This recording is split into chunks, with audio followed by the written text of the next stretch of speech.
管理新思維，主持陳志輝。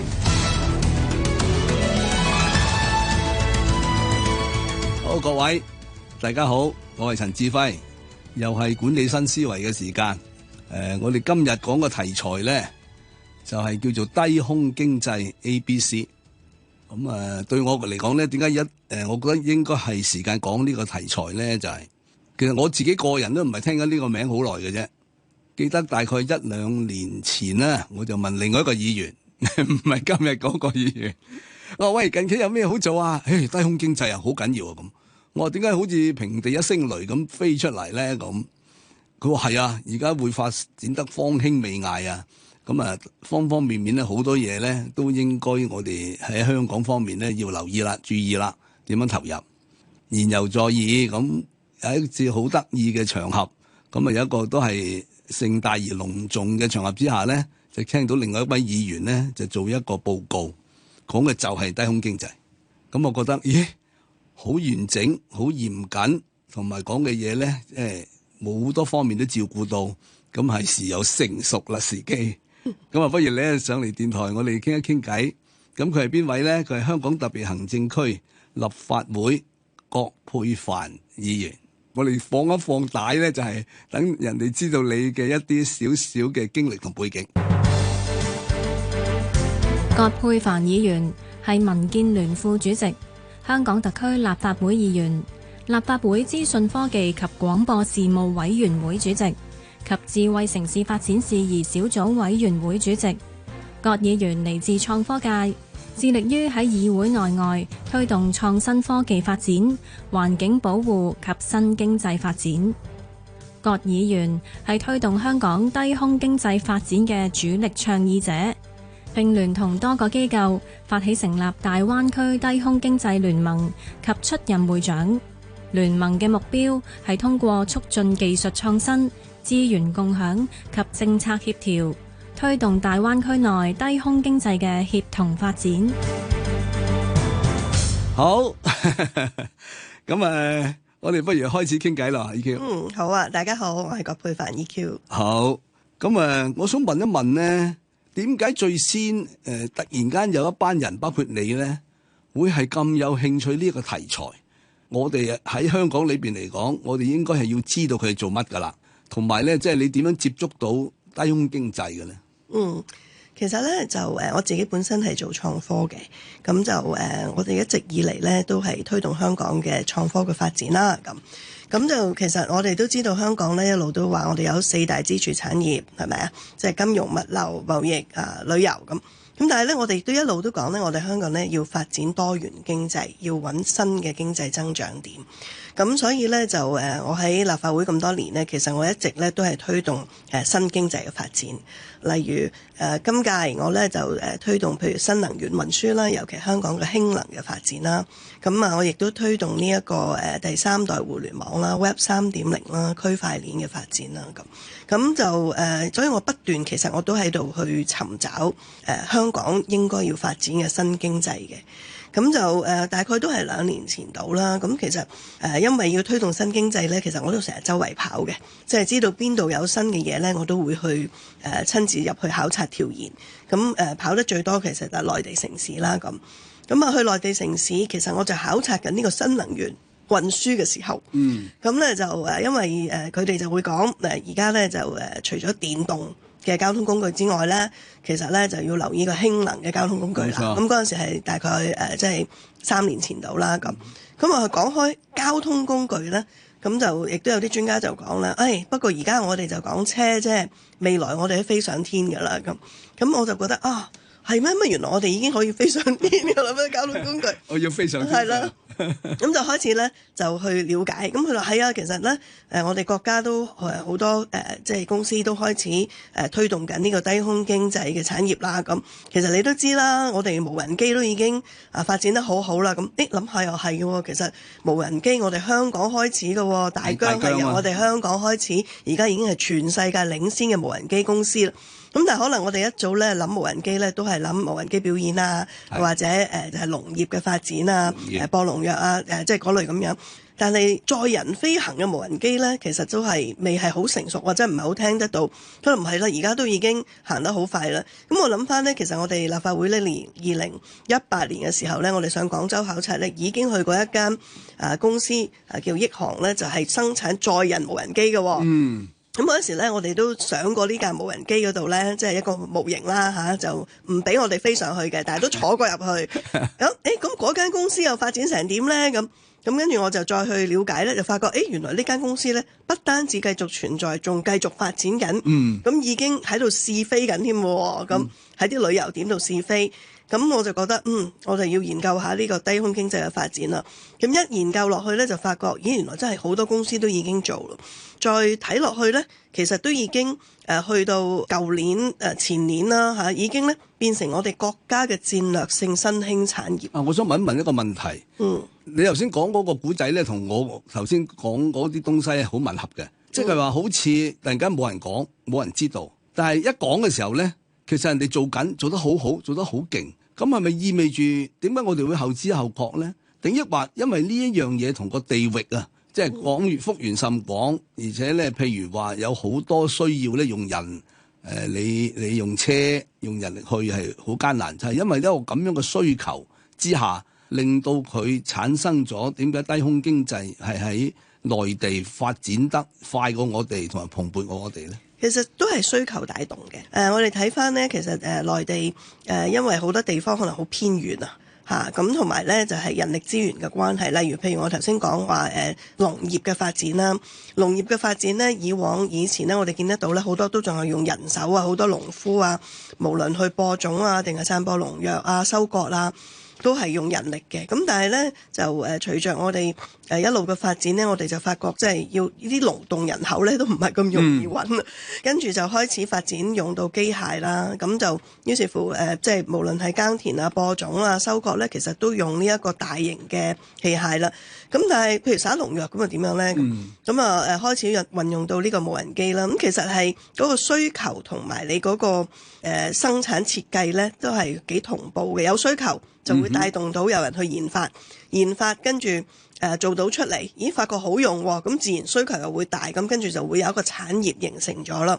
咁就喺國內咧，我哋就一路研究落去，先至發覺原來真係有好多嘅應用場景咧，其實都已經開始應用緊。頭先你用咗一個字叫戰略性啊，其實嗰個意思喺邊度㗎？戰略性嘅意思咧，其實就係唔係講下即係或者個小範圍，而係咧我哋國家發展呢一個嘅經濟，一個新經濟咧，係有機會成為全球領先，而呢一個新經濟嘅發展咧，係可以帶動到好多唔同嘅發展嘅。我諗大家都可能有聽過啦，我哋國家大力去推動發展新質生產力。冇錯，新質生產力咧就係用創新嘅科技去賦能，即係唔同嘅產業咧升級轉型，咁就去可能話我哋叫重新再發展啦，改革重新發展一次，提升佢嘅整體嘅生產力同埋競爭力。咁咧就低空經濟咧，我哋就一路都講咧，即係呢幾年啊，我哋都話咧，其實係新質生產力嘅典範。點解話典範呢？因為正佢就係用創新嘅科技同埋技術，就去賦能去提升其他唔同嘅產業嘅發展。低空經濟呢個產業鏈好長，上中下游咧都可以創造無數嘅發展嘅空間。譬如上游，我哋講緊一啲核心嘅技術同埋基礎設施啦，好似飛行器嘅研發同埋製造，我哋先有無人機啦，或者一啲我哋叫做eVTOL 咧，就即係載人嘅飛行器啦，又或者呢啲核心嘅零部件啦、系統啦，包括譬如電池啦、能源啦。佢嗰個飛行系統、通訊系統啦，同埋一啲嘅基礎建設啦，例如無人機都有升降平台啊。我哋講話，第時我哋有通用機場啦，同埋一啲空管嘅系統啊。咁中游呢，我哋就講啲營運同埋服務嘅平台啦。例如有啲嘅營運商，佢係要做一啲城市嘅空中交通管理嘅，或者一啲巡檢，又或者物流配送。咁我哋仲有數據同埋網絡供應啦。咁而家我哋大家用緊 5G， 咁就低空經濟咧，我哋可能係用我哋叫做 5GA， 又或者咧一跳到甚至用低軌衛星 6G 嘅。咁未來係點咧？咁既然其實無人機其實都係一個 robot 嚟嘅，即係都係機械人嚟嘅，咁佢都要用到好多嘅即係 AI 啦。雲計算啦，同埋一啲嘅大數據嘅分析啦，咁仲有配套嘅服務。我哋要有融資啦，我哋要有保險啦，我哋要有培訓啦，我哋要有課程啦。咁下游咧就去到好多唔同嘅應用場景啦，例如大家知道係咪可以送外賣啊？係咪可以救火救人啊？係咪可以做低空觀光旅遊啊？咁仲有政府都可以用嘅喎，公共事業都可以用嘅，係咪可以提升我哋嘅城市管理啦、公共安全啦，同埋譬如個人消費咧，我哋有啲好細架嘅無人機可以揸住嚟影相嘅。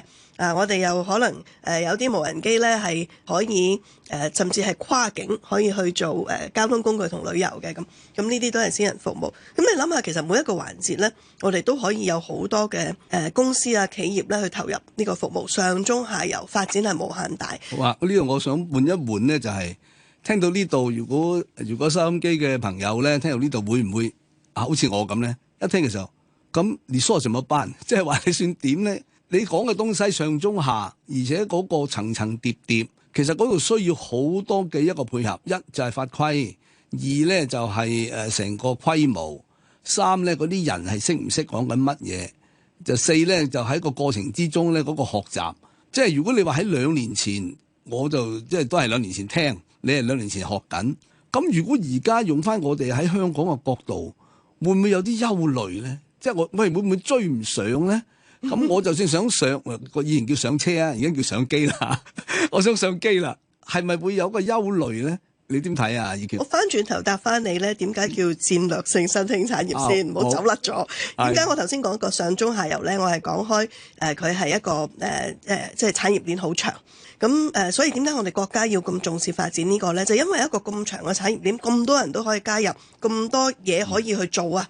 咁所以咧，其實會帶動整體嘅經濟，因為佢會帶動創科，佢會帶動呢個譬如物料。頭先我講嘅所有嗰啲咧，全部都係會帶動到，即係好多人可以參與，好多人可以受惠，好多唔同嘅地方都可以用，無論你係咩嘅環境。咁所以係一個戰略性嘅新興產業，同埋咧，我哋係有機會做到全球領先，即係好似我哋而家啲電動車咁。咁所以點解我哋咁重視咧？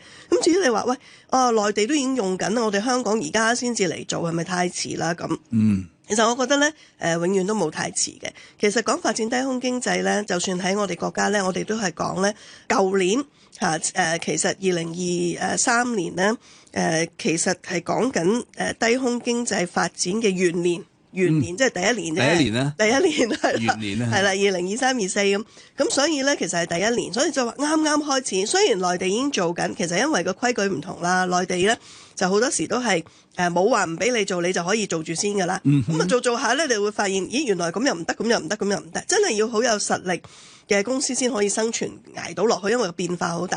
香港就唔同，點解全世界嘅企業都咁中意嚟香港做生意咧？因為香港有規有矩，我哋咧係搞掂咗啦，有法例大家就可以鋪開嚟做，唔使驚中間有好大嘅變化。咁所以而家我哋做緊嘅係乜嘢咧？就係我哋確定咗，我哋香港特首已經宣布咗啦，喺施政報告，我哋係要大力發展低空經濟啦。咁我哋亦都政府亦都成立咗呢一個發展低空經濟嘅工作組，係跨部門嘅工作組。咁我哋民間嘅團體咧，譬如我哋喺9月23號舊年咧，我哋亦都成立咗一個大灣區低空經濟聯盟。咁咧，我哋業界咧就係支持政府一齊去推動發展呢個低空經濟。咁政府就好快脆咁樣咧，而家咧就話要修訂法例啦。咁我哋就相信今年我哋嘅立法年度咧，我哋就可以修訂到初步修訂咗呢個法例，容許一啲商業嘅營運啦。咁其實樣樣嘢咧，香港都係有規有矩。咁同埋咧，我哋香港有好大嘅競爭優勢。大家已知嗰啲，譬如我哋嘅金融嘅能力啦，國際金融中心啊，我哋嘅法例法規啊。之外咧，其實咧，我哋仲有好多世界一流嘅大學同埋研發人員。咁同埋咧，我哋作為一個大城市嚇，一個現代嘅我哋叫做都會啦，大都會。咁我哋咧好多嘅內地嘅企業都話，如果我哋喺香港都可以落地，香港都可以飛得起嘅話咧，其實咧，國際咧都一定做得到。咁所以我哋香港亦都可以發揮我哋作為超級聯繫人同埋超級增值人嘅角色。第時咧就幫一啲我哋內地做得好或者我哋香港研發成功嘅一啲嘅低空經濟嘅產業咧，喺香港落地實踐，跟住咧就可以出海開拓海外嘅市場。咁不如我自己答翻我嗰個問題。我個問題就係話咧，其實香港好多時，如果我哋要發揮咧，唔係見到人哋做乜嘢，我要做得快過佢，好過佢，平過佢。其實好多時咧，我哋喺第二個角度或者第二個層面咧，點樣賦能俾佢？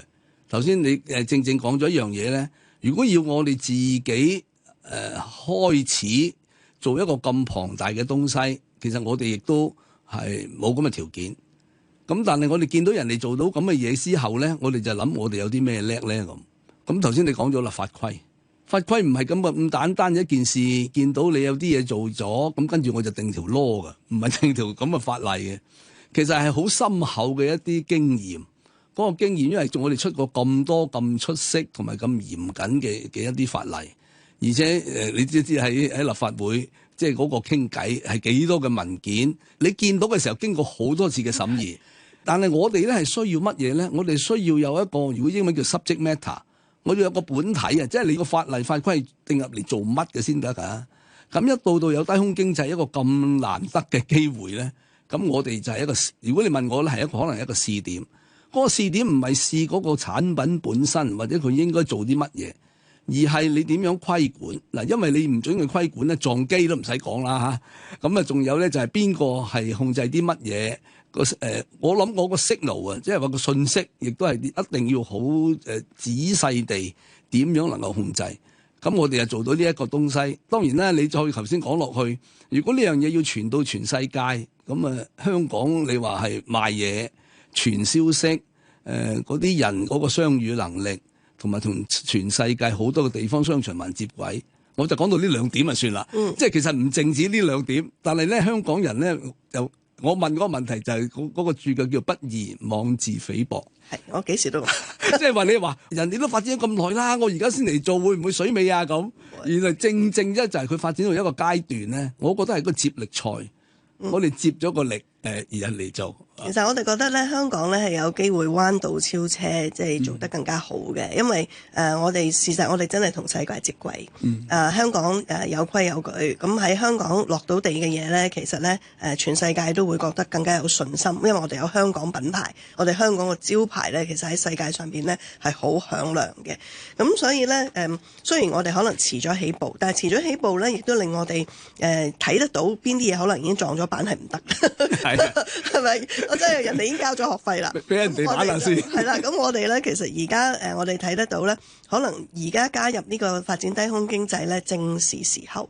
咁所以我都覺得呢樣嘢非常之重要。咁所以過去呢一年呢，都係大力咁去推動啦，即係差唔多個個月我都去考察啦，翻嚟同香港做報告啦，咁就去同政府去商量，即係點解一齊去推動呢個低空經濟啊咁。咁我哋都見得到咧，今次政府嗰個反應同埋速度都係快嘅。以往我哋話一個零啊，由零開始嘅新嘅政策，由我哋喺出邊民間去講，去到政府真係推即係擺得落施政報告，跟住話要立法咧，都3-5-7年行行地，一定啦3-5-7年行行地。但係咧，我哋見得到咧，呢一屆嘅政府咧，事實係好積極進取嘅。無論我頭先講嗰個氫能啦，又或者我哋講 Web 3.0啦，又或者而家我講低空經濟咧，都係喺幾年之間嘅事。政府已經係即係全力去推動。去做由行政長官喺10月施政報告講，去到推出呢個監管沙盒去即係做試點啦，即係試飛啦。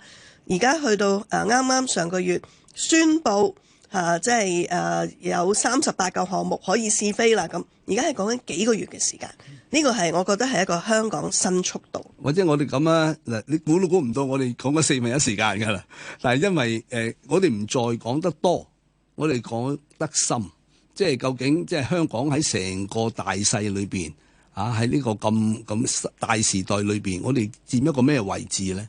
我哋係唔用一個互相競爭，我哋應該講一個互相配合。咁啊，而家係時候咧，我哋要放隻歌啦。咁啊，我哋第一隻歌咧就係盧冠廷嘅《天鳥》喎。阿 EQ， 你話呢隻歌你都識嘅，咁你解下《天鳥》有冇咩角度咧？喺我哋今日嘅討論，我好中意呢首歌嗰個即係除咗個旋律之外咧，亦都係佢嘅歌詞啊。因為佢嘅歌詞咧都係不斷都話，即係我要飛往天上，像那天鳥翱翔，那裡充滿希望，找那溫暖太陽。我覺得咧有陣時咧，我哋推動一啲新嘅事物咧，例如好似低空經濟咁，正正就係飛上天上。好多時候一提起低空經濟咧，同我傾嘅人咧都係越傾越興奮，因為咧就會覺得香港真係有全新嘅嘢去做啊！大家感覺咧都係充滿希望，揾到位啦，係啦，即係大家都覺得真係原來香港都可以做呢啲嘢，原來可以做啲咁新嘅嘢，未來我有機會可以即係坐無人機，即係喺維港度觀光啊，又或者去睇呢個地質公園啊，大家諗起都好興奮。我自己推動嘅時候咧，我都覺得係。雖然當然一開始嘅時候係即係會被人潑冷水啦，係㗎，話個個都話唔得，但係呢個都係一個歷程嚟嘅。我哋都知道逢親我哋要做新嘅嘢，都係梗係好多人話唔得㗎。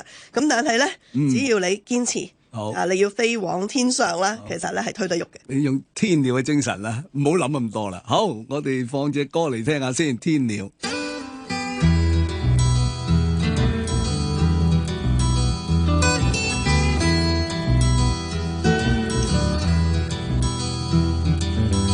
情豪氣輕笑，憤怒滿世上，不惜心內有那美麗形象，仇情恨怨皆多，你自無奈，幾許領略到美妙蓬萊，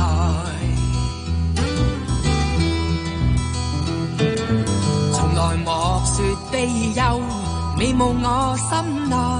紛爭不屬我，快樂猶在，全無害怕驚慌。我滿懷希望，今生將盡放，世事全忘。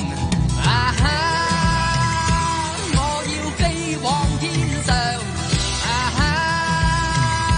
像那天鳥翱翔。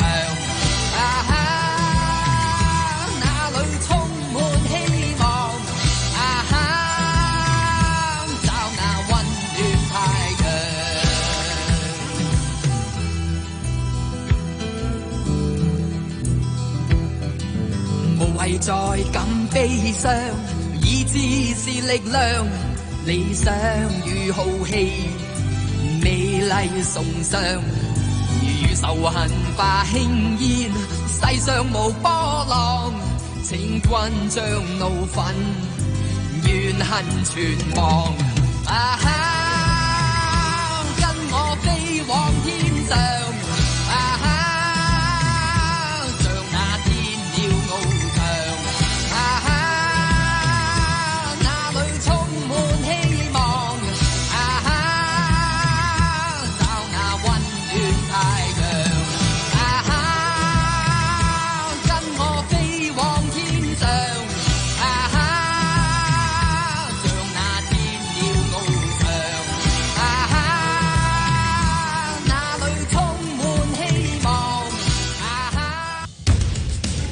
管理新思維，主持陳志輝。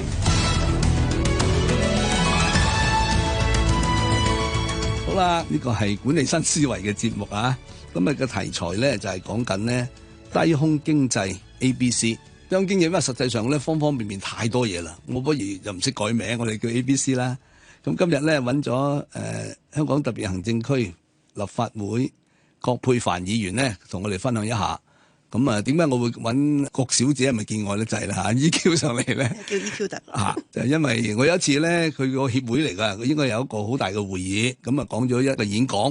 據我嘅觀察咧，佢就喺個心度講出嚟就得㗎啦，都唔使點睇嘢嘅。咁啊，朗朗上口，同埋咧就完全咧好掌握。咁啊，我覺得都應該咧俾大家嚟一個嘅分享啊，知道下而家諗緊啲乜嘢。咁啊喺我哋休息嘅時候咧，有一條題目咧就入咗嚟啦。咁佢就咁樣講嘅，呢條題目咧就係 Desmond 問嘅。佢話發展低空經濟咧，佢就問得比較廣泛。咁啊 EQ 你自己揀一兩個位咧，佢話最大嘅挑戰喺香港嚟講，或者個 challenge 會係乜嘢咧？咁啊或者呢啲咁嘅情況我哋點克服咧？咁發展低空經濟咧，我覺得對香港最大嘅挑戰咧就係真係要帶動到經濟。帶動到經濟咧，就真係話多啲人都要受惠同埋參與，同埋咧就係跨境發展低空經濟嗰個難度，因為唔係淨係香港可以做得到。嗱，首先講第一個啦，即係多人要參與，咁就對好多市民嚟講呢，或者對好多唔同嘅做生意人嚟講呢，低空經濟事實都係新事物，即係好似人工智能咁。咁但係如果我哋而家唔諗點樣利用人工智能或者低空經濟嘅技術去改革自己而家做緊嘅生意，令到佢點樣用 AI， 點樣用低空，我可以令到我賺多啲錢為我哋顧客提供更加好嘅服務啦，提升減低自己嘅營運成本啦，提升個生產力啦咁。咁我覺得呢，其實如果我哋唔求變呢，就有機會被淘汰。咁所以而家好大嘅挑戰就係點樣令到各行各業都明白人工智能同埋低空經濟係呢個時代對唔同嘅行業會帶嚟咩嘅影響同埋衝擊，點樣可以幫助唔同嘅行業升級轉型？我覺得呢個係其中一個係大嘅挑戰嚟嘅，尤其係中小企。呢個第一。第二呢，就係低空經濟呢，可能對香港嚟講最大嘅經濟價值呢，就係跨境跨城，尤其大灣區嘅低空經濟價值。咁即係話第時我哋就算香港有空中的士嘅服務，咁大家都唔好諗住揸架車上面飛嚟飛去亂咁飛啊，都唔會嘅。即係可能我哋都會係有一啲嘅航線啦，有啲嘅我哋叫做高速公路，都由 A 點到 B 點一點點咁樣去連接嘅。當然啦，可以解決咗我哋好多交通擠塞嘅問題啊，令到市民出行更加方便同埋快捷啦咁。咁呢個未來我相信都會發生，但係唔會係呢2-3年嘅事。就比較長時間啲，咁但係呢，如果我哋大灣區發展1小時登陸圈嘅話呢，其實跨境呢嘅飛行呢對我哋嚟講就好重要啦，無論係物流定係人流。咁即係話而家如果就算我揸車上廣州，咁我都可能都要3-4個鐘，加埋塞車分分鐘唔止啦。咁但係如果我可以喺香港飛過去廣州係30分鐘或者20分鐘咁大家就可能，如果你係收得唔貴，係講緊幾百蚊嘅話呢，我諗對好多即係香港市民嚟講，出行就更加方便。咁對做生意人嚟講呢，亦都係更加有利啦，係咪？但係要做到跨境嘅話呢，大家都要明白我哋大灣區呢有3套唔同嘅法例。係跟住呢，我哋亦都網絡呢都係唔同啦。而家我哋網絡係不連接噶嘛。咁我哋就要解決呢個法例法規嘅問題啦，標準嘅問題啦，同埋網絡即係唔好斷線嘅問題啦。咁呢啲呢都唔係咁容易去解決嘅。咁但係呢跨境會帶嚟最大嘅經濟效益。咁所以呢個難關呢，我哋一定要去突破。咁所以都係要靠政府同埋民間就一齊去努力啦。咁樣其他如果你講應用場景嗰啲呢，我覺得全部都可以逐個去克服嘅。咁反而呢啲即係可能需要中央批准嘅嘢呢，我哋係需要大力去爭取咯。或者呢度我用一個淺啲嘅例子解下，即係點解低空經濟呢都冇得唔去呢？就係你要唔要進步嘅啫。咁你要進步嘅時候呢，你淨係執一個香港，你冇晒啲協同效應。咁你要協同效應呢，其實有幾樣嘢呢一定要通嘅。一係人要通上去落嚟，唔淨止係即係應該去嘅地方你要去，啱時候你要去，仲要講快，仲要講你想去就去到。但你人唔係電子啊嘛，有2種係易嘅，一種係錢話易啫喎，法規未通咧都係唔係咁易嘅。但係你通完之後咧，你打條數上去，你到帳落嚟咁嗰啲咧，係某個程度咧係容易。咁第二個咧就係信息啦。咁你信息咧，雖然而家都一樣都仲係好多法規嘅時候，但係呢個咧，如果你好快能夠打破咧，呢個信息嘅傳遞，你好快能夠係一個地方去到第二個地方。嗱，呢樣我唔使講啦。但係有2個咧就真係攞命嘅，一係人，第二係物。你人點傳啫？以前我哋睇一個叫 Star Trek 啊，叫做《星空奇遇》咧，一個叫光波輸送，又冇噶嘛。咁你冇嘅時候，你啲人點樣傳咧？咁只係用最快，亦都係最適時啊！即係你想去就去，唔係話啲嘢劃定晒啲時間啊！我刻意講慢啲同埋詳細啲嘅，因為咧喺我哋好多嘅朋友之中咧，我哋一講就明嘅東西咧，其實因為未見過唔熟啊。另外一樣嘅難咧就係貨物啦，你貨物唔可以光波輸送啊嘛，唔可以用數字經濟就揼一聲嗰件物件去咗啊嘛。咁如果呢2個問題你唔解決咧，你係未解決嗰個問題嘅。咁就係呢啲應用場景嘅時候咧，就係人物嘅一啲互動。不如咁咧，我哋去下嗰啲實際上應用場景啦。上次咧你講嘅時候咧，講咗幾樣嘢我聽嘅。你首先咧就講咗你係講咗物流同旅遊咧，你反而講旅遊先嘅喎。點解用旅遊？旅遊呢個高空經濟點幫咧嚇？其實咧就低空旅遊咧，大家可能真係最易明白嘅，亦都係國內咧好多城市咧，即係推動低空經濟咧，即係優先考慮嘅一個應用場景。點解咧？因為真係經濟啊嘛。佢會帶動旅遊啊，即係會有收入。我咧自己親自咧就去過深圳咧，喺個旅遊點嗰度咧就真係坐過一架無人機就飛起上嚟嘅。驚唔驚嘅啫？究竟我又真係唔驚，我都幾開心有得飛。咁我即刻坐上去咁就其實就好穩定嘅無人機，咁同埋亦都冇直升機咁嘈嘅。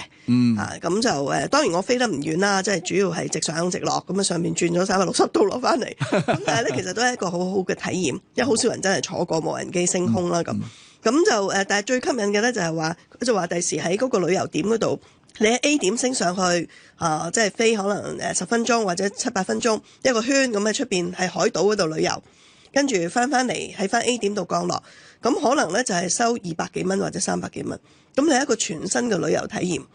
咁你諗下，就算平時我哋坐摩天輪咧，其實都唔識飛㗎。個摩天輪咧，你都係喺原點轉咗上去落翻嚟㗎嘛，都咁多人坐，係咪？咁如果你話喂，原來我哋有個無人機，你可以去體驗。同埋咧，你可以睇到唔同嘅景色嘅話咧，咁會帶俾我哋嘅旅客咧，就係更新嘅旅遊體驗啦，係咪？咁同埋咧，亦都係真係揾到錢嘅，可以帶動旅遊。同埋咧，睇翻咧，其實香港咧真係有好多值得去嘅地方咧，係好少人去睇過。明白。除咗維港嘅景色，我哋喺空中睇會好唔一樣，會好靚之外咧，我哋香港咧有我哋地質公園，係咪？好少人去過。因為好多人怕暈船浪唔去，同埋咧可能你要花全日咁樣去咧，就啲旅客亦都去唔到。去一個點係啦，去唔到咁。另外咧，我哋有印洲塘啦，亦都真係好靚個海岸線啦、離島啦，我哋好多島嶼啊嚇。咁而家咧，其實我哋都海島旅遊咧，譬如長洲咁都好多人去過，長洲、平洲、南丫島。咁但係其實島同島之間嘅接駁咧，又唔係真係咁方便嘅喎。冇錯，如果我哋話我哋有新嘅旅遊路線，你可以一日咧就首先香港飛去一個島，跟住咧再飛第二個島、第三個島、第四個島。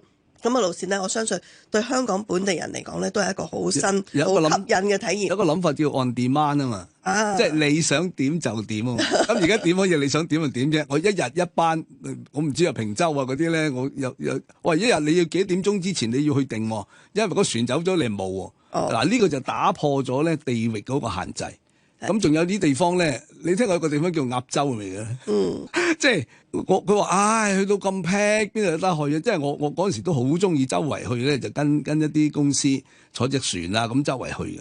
佢話你就想去嗰度啊？我話點解你想去咧？因為你哋呢度寫咗呢一個鴨洲，但係從來都未去過咁嘅，即係你知我哋呢啲係中意包拗頸。咁我嗰陣時諗下如果飛到去，我真係諗過呢一句嘅。咁點不知到今日先覺得原來真係可以飛到去。真係可以飛。其實咧，低空旅遊咧喺外國其實都好盛行。大家留意咧，其實低空咧唔係淨係講無人機嘅。1000米樓下嘅地方咧，其實你坐直升機、小型飛機、水上飛機。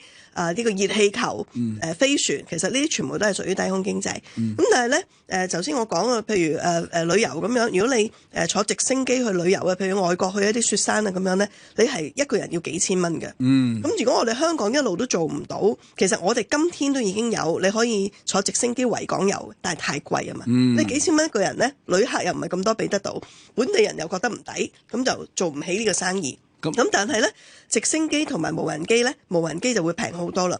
大家我俾個數字大家啦，譬如你買一架直升機，可能講緊7000萬至到1億5一架直升機。咁跟住咧，最貴嘅咧就係直升機好大架，你要搵個地方裝佢。跟住個維修保養又好貴，跟住佢用油又好貴。最貴係咩咧？機師係啦，你咧去培養一個直升機師咧，即係商用嚇嘅直升機師，可能咧你係要8年時間。咁同埋咧，佢人工又好貴。你請都未必請得到啊！有錢咁，所以咧係好艱難嘅事，咁所以佢咪會收到好貴咯。咁但係無人機咧，一架無人機幾百萬，唔需要機師，因為你係用電腦控制噶嘛。你唔需要機師，維修保養又平啲，同埋佢行電嘅，電又更加平。以後可能行輕添，咁都係平。咁所以咧個價錢相差實在好遠。如果你而家搭直升機旅遊嘅話，要幾千蚊一個人咧，無人機係講緊幾百蚊一個人。頭先你帶咗一個位俾我哋知道咧，即係呢個低空經濟其實會引發到好多嘅行業會興旺嘅。即係譬如你頭先講咗要用電腦，其實電腦一用電腦，佢背後嗰啲配套、嗰啲人、嗰啲訓練，經已完全係新嘅一個玩法。你亦都間接地解釋咗點解入無人機唔撞啊？因為佢經已完全有晒程式。完全咧就未行之前咧，一 plug in 咧，一擠咗落去咧，佢知道咧幾時邊嘢喺邊度會有咩出現，咁就唔會出事。甚至無咧有可能比人為咧係更加安全。啱啱近期你先知道一架飛機起飛，一個飛機降落，因為人為嘅出錯。雖然你都話可以用自動導航，咁但係我唔係話人為係唔啱喎。但係咧，如果有呢一個電腦喺背後控制一切。唔同嘅水平、唔同嘅 level 嘅時候咧，根本上撞嘅機會就少。咁啊，仲有一點咧，我嚟做呢個節目啊，我都係嚟做呢個節目嘅時候咧，我就咁諗。其實好多人中意嚟香港咧，唔係一定係要買嘢嘅。好多人係睇佢嘅山明水秀，好中意睇佢嘅綠色，中意睇你話你遠處咪望下個山咪得咯。其實咁唔係望個山啊，不知廬山真面目。你唔知真面目啫，但係我想每到每一個位裏邊過咗呢個拗位嘅時候，從來你都唔可以喺呢個角度睇呢個位。如果一架飛機飛到去，你話何等樂事咧？我覺得呢度會有好大嘅一個需求喎。即係相信咧，一開始咧，就算你就咁擺架無人機喺度咧，即係話要收幾蚊或者收10蚊你去影張相，我諗到好多人有興趣。我攞起佢，已經係生意啦。咁何況你第時即係可以飛起上嚟，同埋去一啲好靚嘅地方，而家你自己睇唔到嘅地方咧，咁我相信其實本身已經係一個好吸引力，都提升咗我哋嘅旅遊嘅吸引力啦。咁所以我覺得旅遊係緊要嘅。咁另外而去物流得唔得？物流一樣啫嘛嚇，就係首先譬如我哋喺香港，咁我哋可以譬如送外賣啦。而家因為塞車嘅問題，可能送到嚟你嗰度咧，即係你諗下，你叫個 pizza 幾耐先送到嚟俾你？而家可能要2個鐘或者3個鐘，嚟到可能都唔夠熱啦咁。咁啊，如果你話送杯冰嘅嘢，咁根本就更加艱難啦咁。咁但係咧，如果飛過嚟嘅話咧，就快好多。而家我哋喺地面嘅交通咧係一個二維嘅交通，我哋塞咗喺度咧，向唔到前，向唔到後，左右都唔喐得噶，係咪？就塞咗喺嗰度噶啦，唔喐得噶。即係用螞蟻去解釋，就唔喐噶啦。咁但係咧，如果我哋飛咗上天嘅話咧，大家望下個天空咧，其實係一個3維嘅空間。咁啊，用蜻蜓去解釋。3維嘅空間，即係話咧，你其實冇塞車呢樣嘢，因為個天空太大啦，你可以有唔同嘅高度啊。譬如呢個飛100，嗰個飛200，嗰個飛300，係咪？所以咁大嘅天空咧，就唔會出現塞車呢一個問題。咁所以會解決咗我哋好多交通擠塞嘅問題。咁所以淨係送外賣或者送貨咧，其實咧都會比而家快咗，同埋即係如果大規模之後會平咗啦。咁所以我哋見得到內地咧已經開始用無人機去送外賣同埋送貨。咁如果對一啲即係需要時間控制得好好嘅一啲商品或者物件嚟講咧，用無人機去送咧，其實亦都係更加好同埋更加重要。舉個案例啦，譬如低空嘅醫療嘅配送。我自己親自去杭州睇過咧，就杭州咧用咗呢一個嘅低空嘅物流之後咧，成個醫療系統都有一個大嘅改革。咁原本咧就3級醫院啦，即係甲級醫院，跟住咧就中型嘅醫院，同埋咧就係細嘅地區嗰啲健康院咁。咁以往咧，所有市民咧，如果要驗血啊或者驗身啊，即係做啲化驗咧，其實都要山長水遠搭車去到即係城市裏邊嘅大醫院先至可以做驗血嘅。咁啊，去到嗰度就塞爆間醫院啦，啲醫護人員壓力又好大啦，服務又唔好啦，大家都唔開心。咁自從引入咗呢個低空嘅醫療配送之後咧，咁咧佢哋就30間醫院同埋啲衛生院一齊聯網。咁咧就啲居民啲市民咧可以喺自己小區裏邊嘅衛生院度抽血啦，或者攞樣本，就由無人機咧就送去中級醫院做化驗。化驗完咗真係有問題咧，你先至去大醫院度睇。咁其實咧就幫大醫院就分流咗啲人。中級醫院咧以往咧就冇乜咁多化驗生意做嘅，而家咧就多咗好多化驗生意做。啲市民唔使山長水遠，同埋覺得樓下就可以做咯。咁我有事我就即刻去驗血啦，咁就對佢哋嘅身體狀況咧、健康保健咧有好大嘅幫助。咁邊個俾錢呢？物流公司同醫院配合發展呢一個網絡，醫院唔使另外俾錢。市民呢，每次飛一次呢，其實係講緊6蚊人民幣。咁你情願搭車去排隊啊，定係你情願俾錢去送呢個低空嘅運輸呢？咁個個都俾錢啦。咁形成咗一個新嘅生意。咁呢一個呢，就係我哋講嘅即係新質生產力，同埋呢係用科技呢去推動呢個制度創新。我用翻嗰個我唔知係唔叫行業啦，醫療。你用翻嗰個角度咧，有一句説話叫黃金72小時。咁近期有地方即係譬如話地震啊各樣嘢，大家都知道時間咧就係人命。如果商業時間就係金錢嘅時間，人命嘅時候咧，其實真係嗰個人一斷咗氣同佢未斷氣咧，係兩碼子事嚟嘅。咁你淨係快呢樣嘢經驗唔得掂。你再者咧就係唔同嘅醫院，譬如你話入咗個網咧，頭先你提過我哋咧，如果嗰個數據咧，而家講大數據啊，都唔使去到大數據添啦。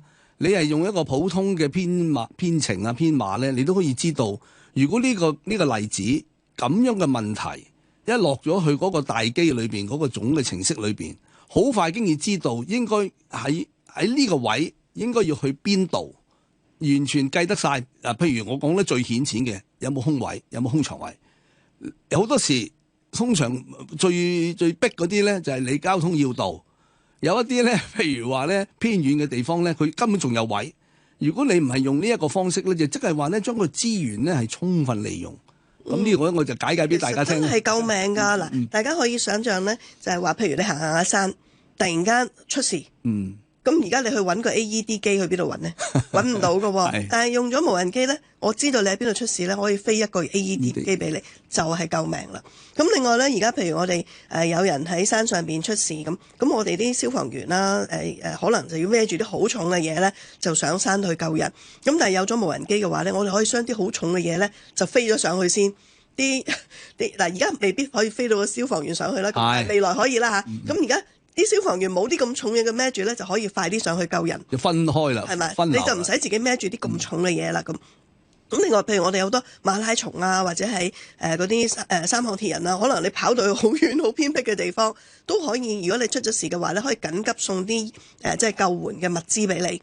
咁其實亦都真係可以救命。咁呢啲係而家已經做到嘅嘢嚟㗎啦，今天已經做到㗎啦。但係如果講得開心啲嘅嘢，以前咧我哋去露營咧要孭住啲好重嘅嘢咧，山長水遠咁樣行去。咁咧而家咧喺合肥咧啲營地咧，你自己行去就得㗎，乜都唔使拎啦，因為咧可以叫無人機咧送晒啲露營嘅重嗰啲嘢咧，幫你搬去嗰度。甚至咧燒下嘢食，發覺唔夠雞翼咧，都可以搖佢，即係喺網上面落單咧，無人機送嚟俾你。哇！真係幾開心啊！太高興啦，我咁高興到咧，我覺得都係時間點隻歌啦。咁阿 EQ 同我講，喂，我帶咗即係唔係帶咗啦？喺我裏面有4隻，咁好明顯分嘅嘢嘅啫。嗰隻歌越老嗰啲咧，我掂啦。咁我細個嘅時候好中意一隻歌咧，係Simon and Garfunkel 唱嘅一隻叫 El Condo Plaza， 即係咧如果大致嘅意思咧，第一句講得好清楚噶啦。我寧願做一隻飛鳥，做一隻麻雀，做一隻燕子，我都唔做一隻蝸牛。呢句咧就點咗咧，就係即係個低空經濟嘅一個最重要嘅位啦。一隻蝸牛係2維，一隻 sparrow 咧佢就係3維，同埋你用埋個時間咧，一隻蝸牛嘅2維，你要由一個地方去到第二個地方，就算你真係去到咧，你要好多嘅時間。同埋咧要好曲折嘅位，只要前面有個石阻你咧，你又要避開。所以咧呢一隻歌咧，可能都有啲好前衞。當然啦，佢嗰度就係講個自由啊、奔放啊，可以隨意地咧去到自己嘅地方。咁呢個咪正就係呢個低空經濟嘅特色咯嚇。不如我哋聽聽呢隻歌啊。好啊。And Simon Garfunkel 嘅 El Condo Plaza。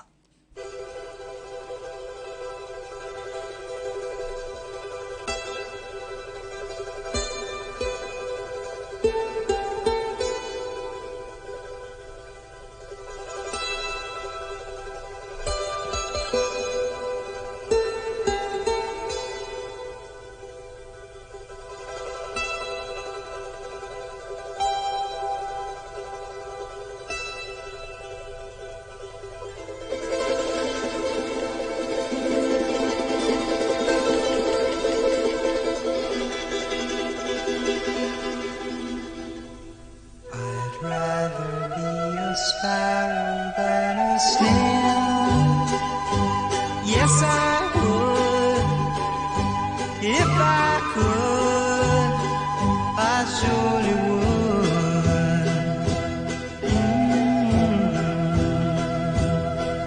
I'd rather be a hammer than a nail. Yes, I would. If I only could, I surely would.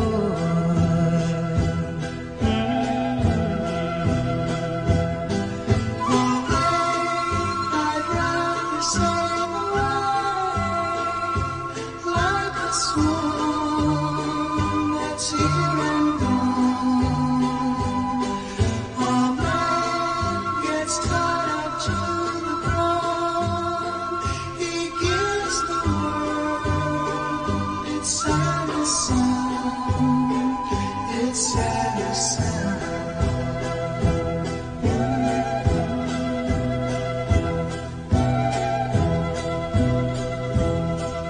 I'd rather be a forest than a street. Yes, I would. If I could, I surely would. I'd rather feel the earth beneath my feet. Yes, I would. If I only could, I surely would.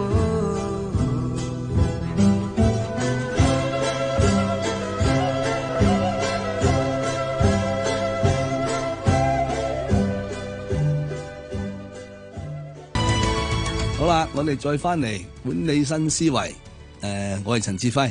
今日咧，我哋嘅題目咧係近期講得好多啊，鬧得熱烘烘地，個個嘅話題都係講緊低空經濟。咁低空經濟究竟係乜嘢咧？點解有存在價值咧？點解突然間咁興盛咧？究竟香港係咪遲咗咧？係咪水尾咧？定抑或我哋係用翻我哋嘅角度睇翻香港自己嗰個獨特嘅優勢優點，去配合呢個低空經濟咧？咁個題目叫做低空經濟 ABC。我哋請到咧立法會啦葛珮帆議員今日嚟同我哋分享。咁我今日同佢傾下咧，就睇下對於我哋普羅嘅聽眾嚟講咧，究竟佢哋有幾樣嘢應該要知嘅，我哋希望今日都帶翻出嚟。有條題目又好似入咗嚟啦，佢係 Sammy， 佢就話咧，我哋一路有個傳統咧，就訓練人嘅。咁好多時個訓練人咧係睇咗嗰個市場嘅需要咧，而去作出佢嘅決定。譬如請咩老師啊，用咩嘅題材啊，咩嘅課程啊，用啲乜嘢嘅一啲場景實習啊，各樣嘢。佢話去到低空經濟咧，係喺好多而家做緊學校嘅人咧，喺佢讀書嘅時候從來都冇嘅，唔知係應該點做，唔知點樣行，人究竟點樣培育，喺邊度攞呢啲咁樣嘅專家，或者佢哋應該係教啲乜嘢嘅咧？咁用啲咩嘅方式係比較好嘅咧？咁即係話喺香港嚟講，你都知我哋有好，頭先你提咗去好好嘅大學。其實如果唔係香港有好好嘅大學，就冇咗一個叫大疆。冇咗個大疆咧，好似我哋今日都唔使坐喺度咧傾呢個問題。其實都唔係咁講，可能幾年後就會講噶啦。咁究竟我哋嘅人才培育啊，學校嗰方面，如果你叫大學裏邊經已有晒佢個規模，有晒佢嗰個傳統，好多東西你要佢轉一轉咧，佢自己嗰個課程咧都要一大段時間。Sammy 咧就係做我講埋啦，唔緊要啦，佢做 VTC 嘅。我就覺得反而咧喺嗰個層面咧，都未必唔係好有意思喎。反而咧喺低空經濟裏邊咧，可能發揮得未必唔係更加淋漓盡致喎。咁阿 EQ 你點睇啊？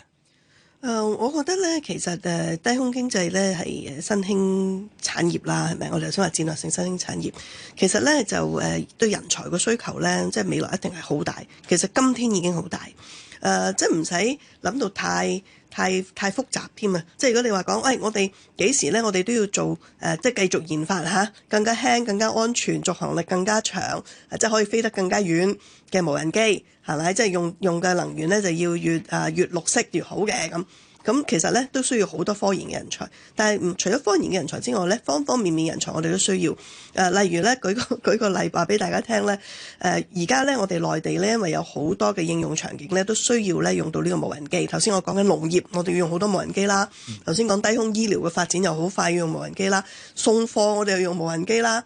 未來咧我哋就即係更加穿州過省咧，都好多無人機飛嚟飛去啦咁所以咧無人機咧我哋就唔係用司機，又唔係用有個機師坐喺裏邊噶嘛，話明無人機啊嘛。咁我哋咧就要有我哋叫飛手啊，即係控制無人機飛嘅即係嘅控制員。咁呢啲控制員咧就係要控制無人機點樣飛，確保佢個安全啦，佢要熟悉路線啦。咁所以其實都係啲技術嘅人員嚟嘅。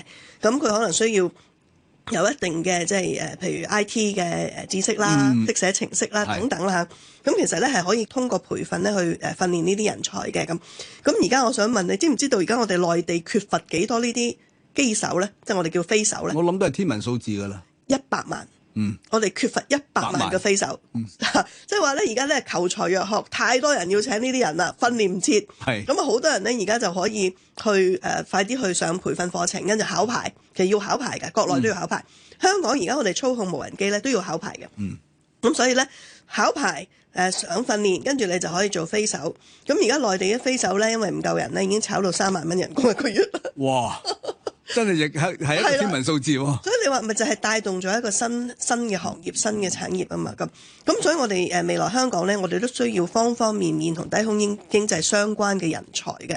咁而家咧就我代表嘅大灣區低空經濟聯盟啦，雖然我哋係舊年9月先成立嘅，但係呢段時間咧，我哋已經同香港大學啦、理工大學啦、科技大學啦，已經簽咗呢個合作嘅備忘錄。咁幾間大學咧都係會好努力去培訓人才嘅。香港大學同埋理工大學咧已經開咗佢哋嘅低空技術同埋低空經濟嘅碩士課程。咁咧，我哋亦都同緊政府講咧，其實未來咧方方面嘅人才我哋都需要。除咗我哋頭先講嘅研發嘅人才啦，或者一啲操控無人機嘅飛手嘅人才啦，第時我哋仲有好多無人機喺度嘅話咧，我哋需要維修保養嘅人才啦。我哋需要譬如我哋有保險行業，我哋熟悉保險，但係又熟悉低空經濟嘅人才啦，熟悉金融又熟悉低空經濟嘅人才啦。咁所以咧，方方面面人才我都需要嘅。咁所以即係 VTC 咧，未來都必然要擔當一個好重要嘅角色咧，就係幫手培養人才。香港所有嘅大專院校都需要。咁但係咧我哋認為咧，其實無論 AI 啊或者低空技術呢啲咧，其實都應該係從小都俾我哋啲小朋友知道未來有呢個發展機會。咁所以我哋而家政府已經我推咗 STEAM 咧教育咧，我推咗20年啦。咁而家咧政府就大力會推動即係 AI 即係人工智能嘅教育。咁小學開始咧就會學人工智能啦。咁我希望咧喺個 STEAM 教育裏邊咧都早啲俾我哋啲小朋友同埋年青人知道咧，未來低空經濟係一個即係過萬億甚至10萬億美金嘅市場，一個好大嘅藍海。佢哋應該早啲知道有好多方面嘅發展嘅空間咧，佢哋係可以嘗試，可以去學習嘅。明白。呢度咧就係10年河東10年河西。喺我自己讀書嘅時候咧，工程師都係向往嘅，即係話你個仔做工程師啊咁。唔知點解曾幾何時咧，首先就話你讀物理㗎，即係嗰啲語調咧就已經覺得有咩唔 OK 啊？讀物理，愛因斯坦讀物理㗎，牛頓都已經讀物理㗎啦。咁點解會咁咧？但跟住咧就係話，哎呀工程啊，即係咁樣時一聲就係話點解唔係金融啊？嗰樣點解唔係做 consultant 啊？點解唔係做投資銀行啊？即係突然間咧就一窩蜂咧就偏咗去咧金融嗰邊，金融嗰邊咧就根本上咧就係僧多粥少。咁有一段時間咧係工程唔 OK 嘅，點不知咧突然間呢個風一吹翻轉頭嘅時候咧，其實就係成個社會都需要呢啲人。所以咧我哋作為老師嘅咧，我哋要做一個咩位咧？係要一個健康嘅經濟體。頭先你講咗方方面面嗰4個字，方方面面人都需要。同埋個個人都係有一個咩咧角色扮演，老師緊唔緊要？一段時間老師又係你諗住教書啊咁啫，呢啲咧係好有問題嘅。其實乜嘢人都需要，咁希望大家知道喺呢個環境之下，大家點樣加把勁啦。一知道個問題出現嘅時候咧，其實就得個追字嘅。彎道超車啊嘛，咩叫彎道超車啊？而家個個都彎道超車嘅時候，你連彎道喺邊你都唔知。如何超車你又唔識，咁啊溫度超車你唔使超啦。不過香港咧，其實各行各業咧都即係轉數都係快嘅。好似我哋大灣區低空經濟聯盟咧，我哋琴日咧都同呢個香港測量師學會咧簽訂咗一個合作備忘錄，同埋開咗一個論壇講低空經濟嘅發展。咁我哋就都知道咧，其實就算測量師呢個行業，喂，聽落測量同低空經濟有咩關係咧？但係其實咧原來關係都好大嘅。佢哋測量師佢哋譬如喺空間數據嗰個建設啦，又或者係工程嘅繪測啦，第時嗰個基礎設施嗰個究竟應該擺喺邊度啦，等等咧，其實咧測量師咧第時都會係有對低空經濟嘅發展咧都會有好大嘅貢獻同埋幫助嘅。咁所以我哋都話第時我哋而家簽咗個合作備忘錄之後咧，我哋都會一齊去努力去即係培訓呢個人才，因為我哋知道對測量啊、建築啊、工程啊、規劃啊、建造業咧，其實都會有好大嘅影響。你提到一點咧，我又令我會提起咧，以前有一個講法叫 design thinking， 就係話你呢件事你用咩個方法做一個設計，又有一段時間話設計可以食飯嘅咯，我嚟即係咁樣。其實又完全唔係嘅。如果我自己一啲比較膚淺嘅認識咧，其實唔係喺 technology 㗎，唔係喺科技㗎，係你點樣從嗰個實在嘅需要同埋而家呢一個產品佢嘅特質，去諗到原來都可以咁做嘅，咁呢個先至係最重點。咁所以咧係嗰個設計思維嘅人咧，突然間又非常之需要嘅，亦即係話咧彰顯咗咧叫做咩咧？叫做百花齊放。大家唔好因為咧一樣嘢一窩蜂地衝去一個位。咁好啦，嚟到呢度咧，我就去翻一啲再具體啲問題啦。我又聽過人話：哎呀，搞咩低空經濟啊？香港咁多高樓大廈，全部都密封晒嘅，點啊？架飛機啊，去到佢嗰個窗門嗰度，然後各叫佢開門啊？咁即係，我就正想今日問你呢個問題：究竟香港嘅高樓大廈對於呢個低空經濟嚟講係一個需要啊，定係話係一個令到佢難啲發展嘅咧？其實咧就大家可能諗即係高樓大廈嗰個影響事實係嘅，因為咧香港高樓大廈多，所以咧可能咧對嗰啲網絡啊通訊咧係會有即係一定嘅難處，因為咧無人機嗰個飛行咧其實都係靠即係網絡控制啦。咁而網絡都知你架飛機飛咗去邊咧，其實我哋而家靠譬如5G 嘅網絡亦都好多咧係靠衛星嘅網絡。咁如果你好多高樓大廈嘅話咧，可能咧就會影響咗即係個衛星信號嗰個傳送，咁啊影響咗無人機嗰個操作。咁但係咧，我哋香港咧又有好好嘅基礎建設喎。我哋咧香港就已經建立咗我哋嘅3D 即係高清地圖。咁就話咧將我哋全個香港咧所有嘅高樓大廈咧，其實都喺我哋呢個3D 嘅高清地圖裏邊咧，即係網上面咧已經顯現到出嚟啦。咁既然我哋嘅無人機用電腦程式嘅，只要我哋將個地圖入咗落去，咁其實咧即係無人機要撞到個大廈嘅機會咧係接近0啦，因為都唔係人去操作噶嘛，咁咪你擺咗去佢就唔會撞落去。嗰陣時點解要諗 3D 㗎？其實未必知道有低空經濟㗎。都唔係嘅，我哋一早即係好多年前咧，我哋已經知道我哋要發展智慧城市咧，我哋就需要有好好嘅基礎建設。咁我哋做咗幾個即係幾好嘅基礎建設嘅。第一咧就係我哋香港咧地政總署咧好早咧已經引入用呢一個GIS 地理資訊系統，就去搜集我哋香港嗰啲嘅，即係我哋有香港嘅。應該叫做網上，簡單啲講網上地圖，即係其實我哋已經有呢個 GIS 嘅網上地圖噶啦，即係有呢個系統，我哋都有網上地圖。但係以前個網上地圖咧就唔係3維嘅，即係唔係 3D 嘅。而家咧我哋就知道我哋要做智慧城市咧，好多嘢咧我哋都需要喺網上，即係應該喺個電子數碼世界裏邊去實行。咁所以咧早幾年咧我哋已經有即係要求政府盡快去建立我哋嗰個3D 地圖。咁同埋咧，我哋亦都知道我哋有好多數據啊，我哋要去分享，所以咧我哋又建立咗一個我哋叫做CSDI 嘅地理信息嘅平台。咁就喺呢個平台裏邊呢，我哋可以將我哋搜集到嘅唔同嘅數據，政府部門所有嘅部門嘅數據啦，頭先我哋講啲地圖嘅數據呢，擺喺呢個嘅空間數據、地理空間數據平台嗰度呢，就大家可以分享嚟去用嘅。好多時候啲人就話，發展智慧城市香港好落後啊，落後過內地啊咁。但係我想話俾大家聽呢，我哋呢一個嘅 CSDI 嘅同埋呢個譬如話 3D 地圖呢樣嘢啦嚇。內地嘅所有省市嘅朋友嚟到香港參觀嘅話咧，都 O 晒嘴。係啊，都驚訝。哇！點解你哋會做到呢樣嘢嘅？我哋都冇。咁所以其實咧，我哋香港咧係有好好嘅一啲嘅基礎建設。咁我哋個 5G 網絡咧，亦都做得非常之好。咁當然啦，我哋同啲網絡供應商傾咧，如果我哋發展低工經濟咧，而家我哋嗰啲機咧，基站全部向下嘅。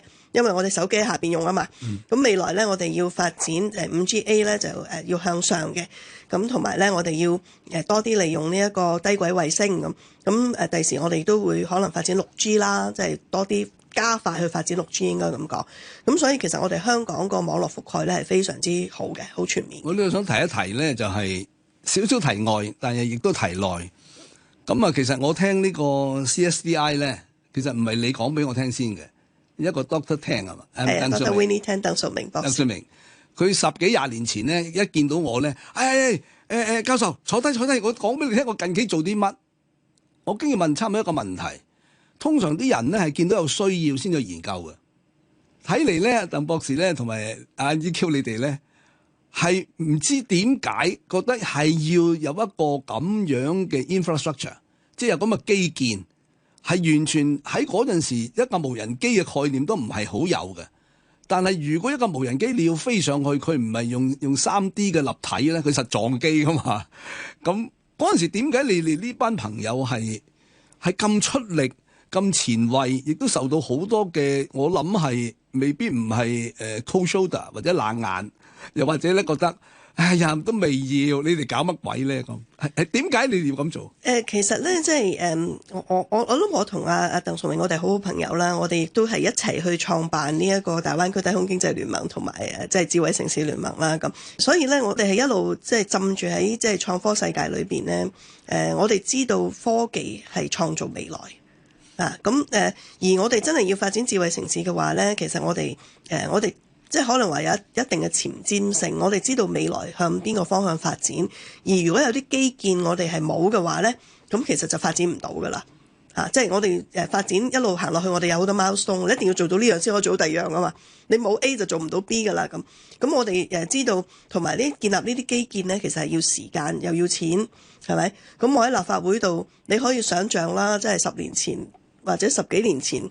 喺立法會度要爭取做一個 CSDI， 即係點樣講？痴人說夢。點樣講得通咧？即係講極都冇人明你講乜嘢啦。咁但係你又要爭取資源，因為建立呢一個基建咧，其實都要錢啦，要人啦，係咪？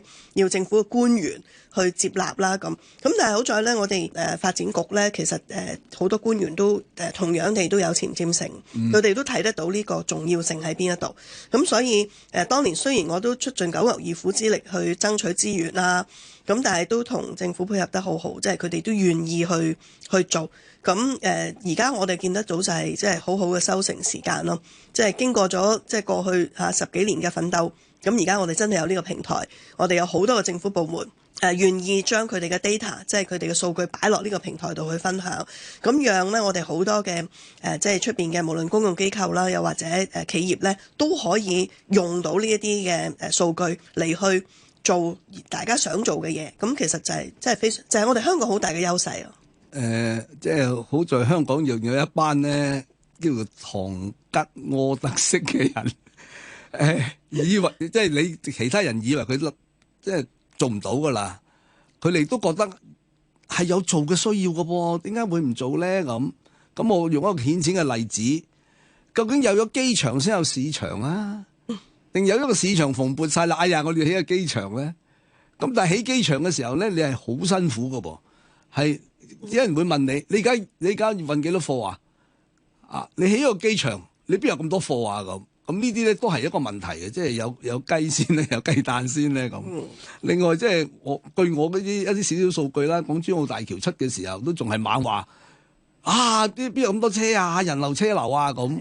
咁即係拭目以待啦。而家開始都當年爭取港珠澳大橋個撥款通過，直情係打仗一樣，直情係真係打仗一樣，係有血有淚咯。係啊，真咁而家我就即係呢個老人家提翻咧，即係有啲感觸啊，唔係感慨。即係但係如果當年唔係有一班人咧，即係可能係書生式嘅，即係書生式人，我覺得係咁嘅。嗰陣時人哋叫你攞數據，你未必有個數據啊，根本冇數據噶嘛。即係應唔應該咧？即係好似有啲人猛叫個小朋友，唉，早啲出嚟。我細個嘅時候咧，唉，讀乜鬼書啊？讀書出嚟又係咁多錢，學師出嚟又咁多錢，咁不如去學師啦咁。咁有陣時我都咁講嘅。喂，呢個狀元之才咧，13、14歲就唔好叫佢去耕田啦，揾啲人幫下佢，等佢讀書啦。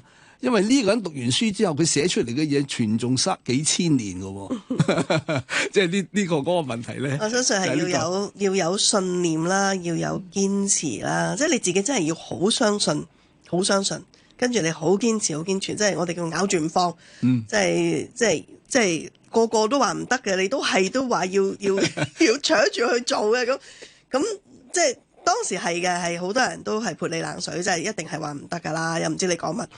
但係，終於而家大家個個真係好多。我每一次我聽到官員講，即係香港其中一個優勢，我哋有 CSDI 咧，我都你就好開心啊！我都好自豪嘅，真係嘅，真係。咁呢個咧就係頭先我講啦，堂吉訶德啦，即係你覺得係要嘅你就去啦。不過亦都睇到咧係有同路人嘅，因為如果冇同路人，冇人配合你咧。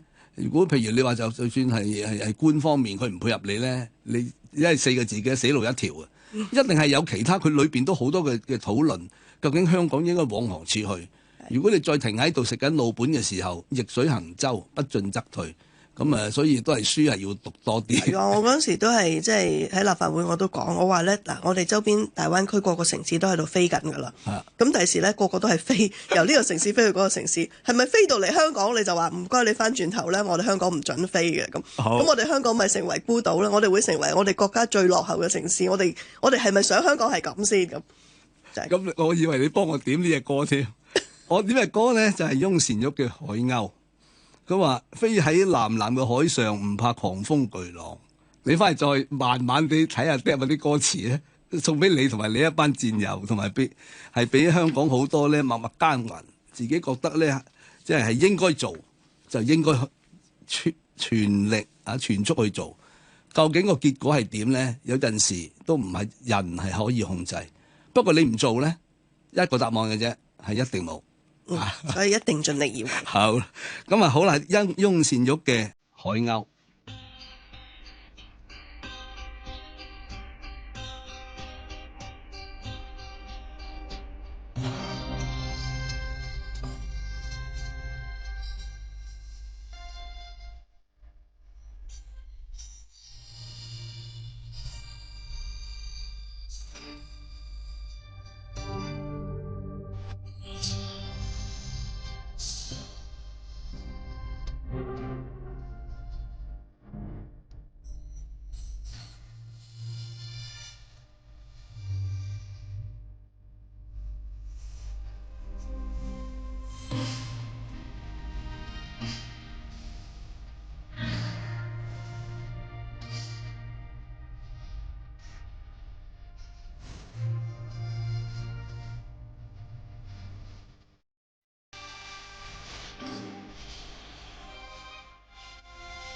時間過得非常之快，管理新思維又去到最尾一個段落啦。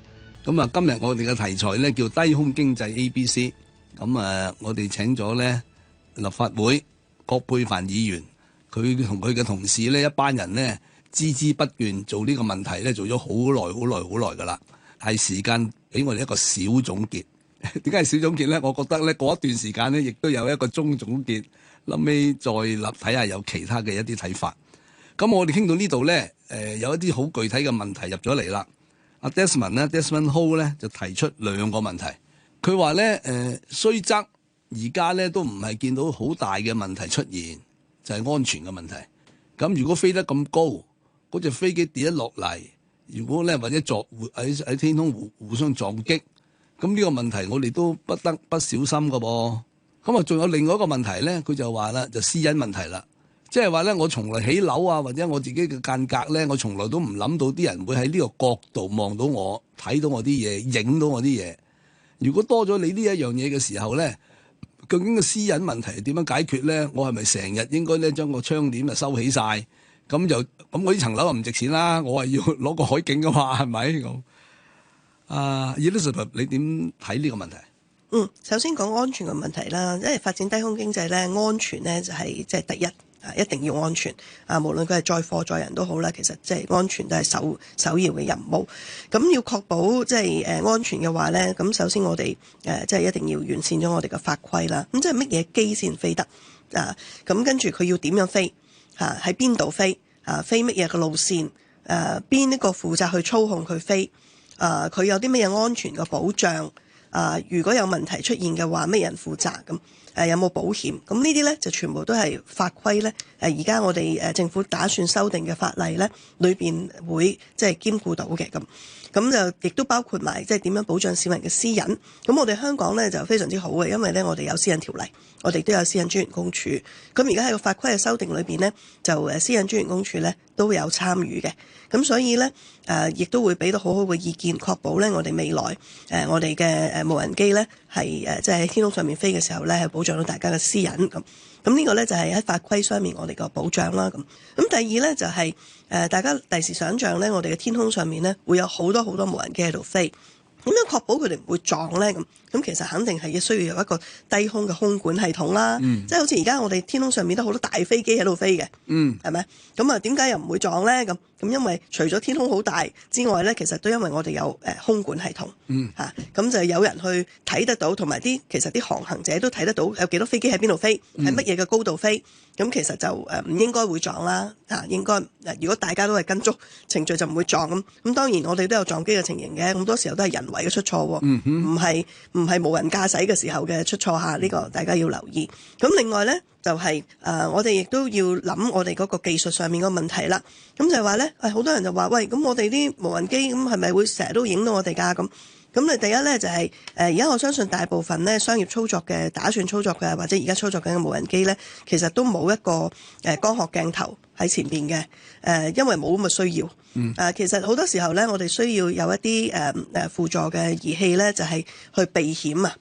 即係之前我哋未有 3D 地圖啦，係咪？咁我哋需要知道有啲乜嘢，我哋會唔會撞，要避險啊、避障啊咁。咁但係而家咧，其實主要咧用嘅技術咧係用雷達啦。用雷達嘅技術咧就係話我照到，譬如我照到阿陳教授，咁但係其實咧你喺我面前咧係一個人形嘅狀態。但係冇人面識別，我其實係知道有個人喺前面，但係我又唔知你係邊個。係啦，我係唔知你係邊個嘅，因為好模糊嘅。模糊樣。咁所以我唔知你係邊個，我甚至唔知你係男人定女人嚇。咁所以咧喺咁嘅情形底下咧，亦都即係唔會即係牽涉到市民嘅私隱咁。咁第二咧就係嗰個操作嘅航道啦。第時規法例規管嘅無人機咧都唔會係亂咁飛嘅，即係唔會喺你窗口飛過嘅。因為咧佢申請嘅航道由 A 點飛去 B 點，B 點飛去 C 點，點都好啦。其實佢就要跟足個航道去飛行，佢唔可以飛離佢個航道。大家都跟足航道飛行先唔會撞啊嘛，係咪？咁所以咧，政府係唔會批一啲航道喺你個窗前面飛過㗎。咁你就話送外賣唔係送嚟我屋企嘅咩？唔係送去你個窗嗰度嘅。而家我哋睇呢啲外賣平台咧送嘅方法咧，都係喺啲譬如大型嘅商場，即係好多食店嘅天台，就作為一起飛點，就啲外賣擺上個機嗰度，跟住咧飛去一啲城市唔同嘅地方咧，佢會報一啲點咧，擺啲櫃喺度咧，就係俾你去攞嘅咁。咁啊，香港就慣咗送去你屋企嘅，得送你門口啦，就唔係送去你窗嗰度啦。咁所以未來咧，亦都有機會咧，就係有啲外賣員咧，就係喺嗰啲櫃嗰度攞完之後咧，就送去你屋企嘅門口。都唔會送去你個窗嗰度㗎，咁所以咧，如果第時咧有人喺你個窗出邊拍嘢咧，呢啲咧應該就會係變成違法嘅行為啦。咁所以咧大家唔使咁擔心呢個安全同埋私隱嘅問題。我哋見得到其實深圳咧，我自己親自去睇過咧，都係好多高樓大廈嘅。咁啲無人機咧都係送外賣嘅時候咧，都係商業區嘅中間，可能喺公園嗰度降落喺個櫃嗰度，咁大家去嗰度攞咁其實都唔係有好大嘅問題嘅。我想問一問咧，每一個地區一定有一啲人覺得一定要做一啲事，咁跟住佢有一個提議，但係你一去到法規咧，究竟係點推嘅咧？因為你如果要一啲即係寫呢條例嘅人，因為佢唔係當事人啊嘛，佢未必能夠好清晰地知道咧你要做乜嘢，你其實唔想做啲乜嘢，所以我哋要小心啲乜嘢。嗰個過程其實都唔係一蹴而就嘅，話一話做，馬上砰砰聲嗰啲法例出嘅，個程序係點㗎？其實香港咧就係有好完善嘅程序嘅嚇，咁即係話咧每一個法例出台之前咧，其實都要經過好多嘅諮詢。咁同埋好多嘅政府部門去參與。譬如今次我哋講低空經濟嘅法例咧，其實就係運輸及物流局啦，同埋呢一個民航處去負責嘅。咁但係寫法例咧，其實都有專家去寫嘅。咁就係運輸及物流局啦，同埋民航處咧，就會搜集呢個業界嘅意見啦。即係好似譬如我哋大灣區低空經濟聯盟咁啦，我哋同香港大學咧都成立咗一個低空經濟嘅法律法規工作小組。咁我哋咧亦都會搜集我哋業界嘅意見同埋即係法律嘅意見，咁跟住我哋就會提出意見咧，就俾政府。咁政府除咗問我哋聯盟咧，可能亦都會問唔同嘅一啲嘅即係持份者啦，睇下佢哋有咩意見。咁所以喺大原則上邊咧，大家將佢哋嘅諗法同埋佢哋嘅顧慮或者問題全部提晒出嚟，咁咧就政府嘅官員咧就會去組織即係將呢啲情況咧就係同我哋嗰個律政司負責寫法例嘅同事咧，就去商討。咁咧就由 DOJ 啦，我哋叫做即係律政司嗰邊咧就負責草擬個法例出嚟。咁個法例草擬咗出嚟之後咧，咁亦都會再經局方去同業界去傾，睇下合唔合理咧，係咪可以執行咧等等。咁跟住咧亦都會返立法會嗰度咧就去做諮詢。咁啊再諮詢完之後咧就會再大家都覺得基本可以即係可以去再傾落去咧，就會去嚟立法會嗰度咧就首讀。咁跟住咧就我哋可能就會喺立法會成立呢一個即係法案委員會啦，去詳細去討論啦。咁跟住咧就係完成呢個逐條審議，確保個法例咧係合情合理又可執行啦。咁跟住先至會去立法會度表決通過。問你一個問題，你未必答到嘅咧，就係有冇計過即係立法會嘅同事平均嚟講一日瞓到幾多個鐘咧？冇，但係肯定唔會多啦。立法會嘅議員咧，真係基本上冇乜放工時間嘅，因為發夢都諗緊嗰個問題。有啲朋友咧，成日就覺得喂，你哋開會好簡單，坐喺度開會啫嘛，坐喺度開會都坐唔晒咁樣。舉人手得㗎啦。其實開會之前，即係頭先你聽我咁講咧，如果你真係好認真咁去做一樣嘢嘅時候咧，你係要好熟書，即係你要去同業界去傾好多 round， 即係去做深入嘅調研，你先至了解每一條法例或者即係所講嘅究竟係乜嘢啦，同埋咁樣究竟合理唔合理啦，嗰個可操作性、可行性啦等等，對業界嗰個未來發展會唔會有障礙啊？會影響啊？你執唔執到法啊？甚至每一個字啊，即係呢個用詞用字，究竟會唔會第時引起法律嘅爭議咧？上到去打官司嗰陣時候，會唔會就因為你嘅字嗰個寫得唔好、唔準確、唔精準，又或者你嗰個法律即係立法原意唔清晰，而令到第時告唔入咧等等。我哋呢啲嘢咧，其實全部都係要花好多時間嘅，所以其實唔係咁簡單嘅工作嚟嘅。有另一個問題咧，唔知有冇人問過你嘅？你係大灣區低空經濟聯盟嘅創會會長啦。第一嗰陣時要諗做呢個會，第二你點揾你嗰啲人第三咧，當你創造嘅時候咧，其實都唔係好似今日咁我哋咁清晰個景象嘅，有一個好大嘅需要。咁點解呢一班人會聚埋一齊做一件咁嘅事嘅？其實咧就我記得我係舊年應該前年咧就去探討去喺香港推動低空經濟，咁當然一開始嘅時候個個都話唔得啦，基本上冇人話得嘅。咁就跟住去到2月嘅時候咧，我覺得大部分人都唔知咩叫低空經濟。我係記得我係2024年嘅2月28號喺香港做第一個低空經濟嘅記招，同個記招嘅目的咧就係向傳媒同埋大眾解釋乜嘢叫做低空經濟嘅啫，同埋點解香港要做低空經濟。咁我記得咧做完呢個記者招待會之後咧，就多咗朋友即係同我去傾低空經濟喺香港究竟有咩發展嘅空間，點解香港唔做唔得，同埋即係未來嘅發展方向應該係點咁。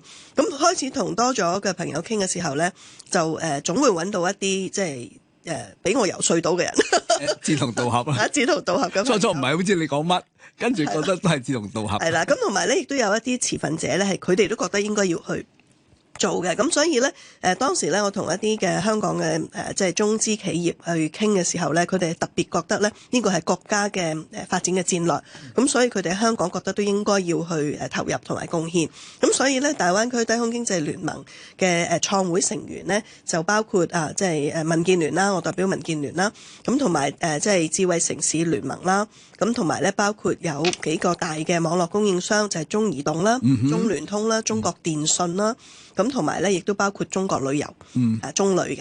咁呢幾個我哋就會覺得係有應用嘅方面啦，亦都有即係網絡嗰方面啦。咁我哋覺得都有一定嘅實力啦，因為都好國家隊，我哋都覺得即係義無反顧要推動香港發展低空經濟啦。咁所以我哋就發起要成立呢個大灣區低空經濟聯盟。咁跟住咧就陸陸續續就有好多朋友即係加入我哋，就覺得即係認同我哋嘅理念，就去助力香港同埋大灣區發展低空經濟。因為我哋覺得咧，如果我哋國家要發展低空經濟咧，大灣區係一個非常非常之好嘅場景，亦都係我哋大灣區嘅發展咧，亦都離不開低空經濟嘅發展。咁如果我哋可以推動到大灣區一齊去發展呢個低空經濟嘅話咧，我哋一定可以開拓到好大嘅海外嘅市場，同埋好大嘅發展空間。咁跟住就成立咗呢個聯盟，咁跟住就繼續有去即係唔同嘅朋友啦，同埋嗰陣時政府亦都開始去研究啦。咁好快脆特首就有一個結論，一定要做。咁所以就行到今日啦。我呢個問題咧就係話，大家見到好多飛機咧就喺天上面飛，其實好多嘢發生咧都唔喺地面，係喺地底。即係如果地底冇一班咁嘅人，有啲傻勁啦，唯有啊覺得應該係咁啱唔啱呢個字？有啲傻勁咁啊出嚟登高一呼，突然間發現咧隔離又有啲人附，有啲人當然潑下冷水嘅。咁有最難得就係潑冷水嗰個人咧，最後又都入埋嚟。咁呢個咧就你一定計到係邊幾個？呢啲咧就仲更加咧難能可貴，因為佢你話做乜佢跟住做嗰啲咧，其實都係難得。最難嘅咧就最先佢覺得唔通嘅。不過臨尾咧就都係嗰個理念，就係佢嘅價值觀念啊，同埋佢嘅使命啊，其實係一致，只不過咧係個睇法咧就唔一樣。咁直至到大家睇法一樣嘅時候咧，你先至做到嘢。就算係咁咧，喺個底層裏邊咧有一個咁嘅聯盟咧，即係個故事係第一章第一節嘅啫。咁跟住之後仲有好長好長嘅路。咁我覺得日後都仲有唔少即係都好長嘅路要繼續行嘅。不如我哋趁呢個時間咧，就點提一樣嘢。有兩樣嘢我睇完你個報告唔係好明嘅，唔識啊。係頂層設計咩意思咧？你哋提咗有10項建議嘅第一項。係啊，頂層設計咧就係好多時候啲嘢就係話一個政府部門負責啦咁樣。咁但係其實我哋知道發展一個新經濟咧，好似低空經濟咁咧，牽涉個政府部門真係非常之多，同埋各行各業其實都會有應用嘅場景同埋發展嘅空間。咁所以咧，我哋需要有一個最頂層嘅設計。我哋整個香港發展低空經濟，究竟整體嘅策略應該係點樣咧？我哋要有一個發展香港低空經濟嘅策略，有個路線圖。係咪？有資源啦、人啦各方面嘅配合，我哋先真係可以發展起上嚟嘅。咁所以頂層設計係最重要咯。咁我用翻我平常用嘅講法叫格局，即係你個大格局係乜嘢咧？你嗰個唔畫咧，你喺下邊咧呢度執一忽，嗰個執一忽咧，去到頂嘅時候咧，嗰樣嘢乜嘢都唔係，可能係一個四不像。咁啊頂層設計重要。仲有一個咧，我近幾聽好多嘅，叫 sandbox。如果正式咧，你呢個題咧就係叫做，你講我個名啦，積極提速推進試點項目。呢幾個字夾埋一齊咩意思？其實咧就而家我哋嘅法例咧係低空經濟咧，根據我哋今天嘅法例咧係做唔到嘅。因為而家我哋有一個小型無人機法例咧，就係規管咧你所有嘅無人機咧都只可以係25公斤以下，同埋咧係要你肉眼睇到佢飛去邊，控制住佢，咁先至可以俾你飛嘅。咁就超過25公斤咧就唔可以飛噶啦，直情當你大飛機咁去申請嘅。咁同埋咧，如果超視佢飛行咧，即係離開你視線範圍咧，又唔準飛嘅咁。咁喺咁嘅情底下，我哋頭先所講嘅全部嘢都唔使玩啦，唔使做啦咁。但係咧修改法例係需要時間嘅。咁我哋係咪要等法例修改完之後啊，跟住先至開始去做一啲試點項目咧？咁咧我就一開始提出去做即係低空經濟嘅時候咧，我都係用我哋科技界。之前我哋一路嘅做法，因為法例永遠都係追落後啊，追唔到科技嘅發展嘅。明嘅。咁我哋咧就提出用一個叫 sandbox 嘅一個監管沙盒嘅形式。監管沙盒形式咧就真係特批啦。咁即係話，雖然而家法例唔容許，但係咧喺一個規範嘅情形底下，你跟足我嘅條款，我就會俾你去嘗試，即係我哋叫試點項目啦，即係試下先。試下先。因為你要試完，我先至可以攞數據，攞有數據翻嚟咧，先至知點樣可以繼續做落去啊嘛。咁如果我哋要等嘅話咧，我哋等唔到啦。咁所以我就提出咧，就係用一個監管沙盒嘅形式咧，就去提速，即係加快，去推進，即係去推動呢啲試點項目咁解。咁我明啦，即係要盡快地攞一啲咧示範單位。呢個示範單位唔係佢出咗之後咧，就係放諸四海皆準嘅一個法例。只不過喺咁嘅特定嘅環境之下咧，即係喺個沙盒啊，即係啲沙堆試一試啲公仔，起個山就起條河，佢咩唔喐先？佢得唔得先？如果得嘅時候咧，就引申到咧再大型啲，或者比較咧實際啲、實淨啲去再做設計。即係我哋所以咧政府咧就好快脆咧就提出咗呢一個監管沙盒。咁啊接受申請，咁舊年就年底就截咗止啦。咁好開心喎！咁短時間得個幾月時間呢，有72個項目申請。咁咧政府咧就喺3月咧就批咗38個項目，我哋都喜出望外，因為38個項目咧都林林總總，即係有好多唔同嘅應用場景喺度嘅。即係救人啊、救災啊又有啦，一啲嘅大廈嘅巡檢又有啦，即係一啲甚至喺海上面捉人，你有冇走私捕魚都有。所以咧就即係好多唔同嘅應用場景咧，我哋都覺得即係好有示範作用嘅。咁就而家已經開始去做㗎啦。咁所以我覺得其實對香港嚟講咧，好大嘅突破咯。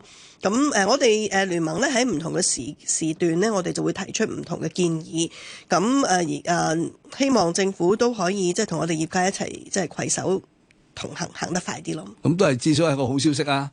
即係話咧，我唱完歌都有人拍手啊。佢拍手係佢就落埋嚟，喂，我又想試下呢隻歌點唱喎。咁呢啲咧就好大嘅一個鼓勵。係啊，好開心，因為38個項目批咗嗰38個項目咧，有一半係同政府部門或者啲公營機構有關，有一半係私營公司嘅。咁即係話咧，多咗好多嘅政府部門落搭，即係一齊去做啦。即係覺得呢樣嘢係得嘅，係 work。咁亦都係好多時你見到咧，能夠將佢哋嘅積極性提高啊。係，因為你冇一個 project 或者冇一個項目喺佢前邊，佢都無從着手點樣幫。如果嗰樣嘢佢覺得真係同佢自己嗰個方向係吻合嘅，沙盒啫嘛，試一試，就算試得到嘅時候，為社會為個地區做到啲嘢，試唔到嘅我都係試過啊嘛。即係好似我講話譬如醫療送藥咁個沙盒就有得試啦。係啦。咁我哋話香港高樓大廈多，咁其實咧又係有危有機喎，因為個機會咧就係我哋咁多舊樓要維修。外牆需要檢測，其實我哋就可以用無人機好快速咁樣咧，就去檢測，加埋 AI 啦，好快速咁去檢測外牆有冇需要維修保養嘅地方。咁其實對香港嚟講咧，呢啲全部都係痛點嚟嘅。其實我哋係可以利用呢個新嘅技術 AI 加無人機咧去解決呢啲問題。或者一句説話啦，如果你係為市民諗嘅咧，去到最尾咧，必然有唔少嘅比例嚟講，你都會行到一條路出嚟嘅。如果你嗰個開波係諗住，我要賺好多錢咧，其實就未必個效果。就算你賺到好多錢，你嗰個歡愉程度啊，你嗰、個興奮度啊，未必咁高嘅。我哋做生意成日都話㗎嘛，逢親有問題咧就有機會啊嘛。冇錯你解決到問題咧，自然就係一個商機咯。而家香港就係慢咗啲，不過慢咗啲，可能就係話人哋做好晒人哋做得叻嘅地方。喂，而家到我哋落場咯，唱我呢台戲咯嚇。喂，你都第一隻歌嚟喎嚇。我諗用呢樣嚟結尾就真係好啊 ！I believe I can fly。我相信我可以飛。咁時間啊，經已都幾夠啦，咁就送呢隻歌就當結尾得唔得？好啊，梗係好啦！我覺得呢首歌咧，即係最重要嗰個字係 I believe，我要相信。即係如果你唔相信你得話，你唔相信可以做得到，你冇呢個相信咧，你就唔會堅持；唔冇呢個堅持咧，就飛唔起噶。咁所以最重要咧，其實係 believe。我覺得每個人都係好有能力嘅，即係相信你自己，相信你自己想相信嘅嘢。好啊，I have a dream 。好啦，大家聽聽嚇，R. Kelly 嘅 I believe I can fly。多謝各位收聽，多謝晒，感謝。 I used to think that I could not go on, and life was nothing but an awful song. But now I know the meaning of true love. I'm leaning on the everlasting arms. If I can see it, then I can do it. If I just believe it, there's nothing to it. I believe I can fly. I believe I can touch the sky. I think about it every night and day. Spread my wings and fly away. I believe I can soar. I see me running through that open door. I believe I can fly. I believe I can fly. I believe I can fly.